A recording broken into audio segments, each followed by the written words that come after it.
Dans notre ville, une étrange statue domine la baie.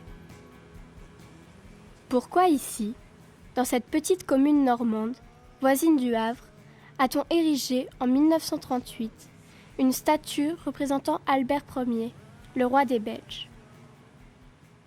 La figure de Claude Monet aurait été moins surprenante.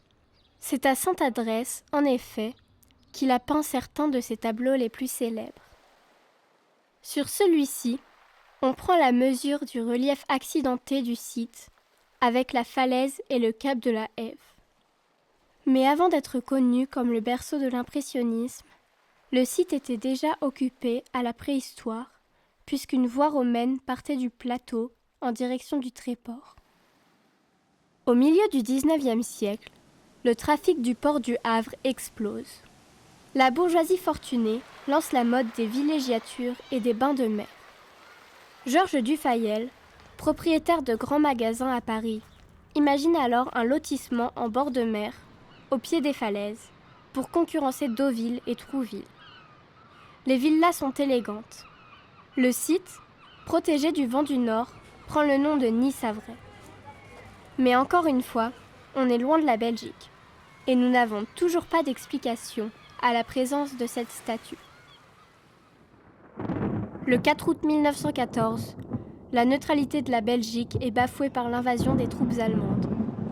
Dans l'impossibilité de rester sur son sol, le gouvernement belge quitte alors Bruxelles et demande l'hospitalité à la France.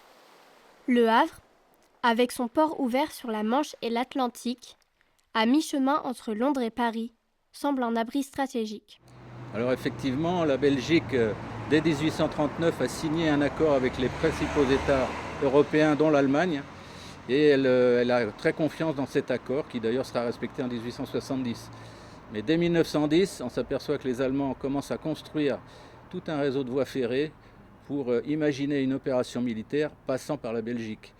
Les Français et les Belges ne veulent pas y croire et pensent que les Allemands vont respecter leurs paroles, et ça ne sera pas le cas. Les Allemands vont percer les défenses belges puis françaises et ils vont très très vite arriver sur Paris, c'est la bataille de la Marne.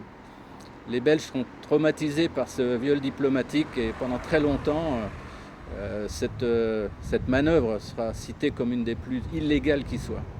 Le roi Albert Ier reste en Belgique et s'installe à Furnes, non loin du front.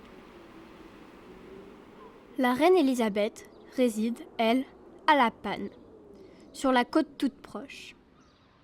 La petite commune de Sainte-Adresse est choisie parce qu'au Nid-Savray, les vastes bâtiments luxueux et les villas récemment construits par Georges Dufayel permettent d'accueillir et de loger à la fois le gouvernement et les ministères belges. Là voilà, la solution à notre énigme.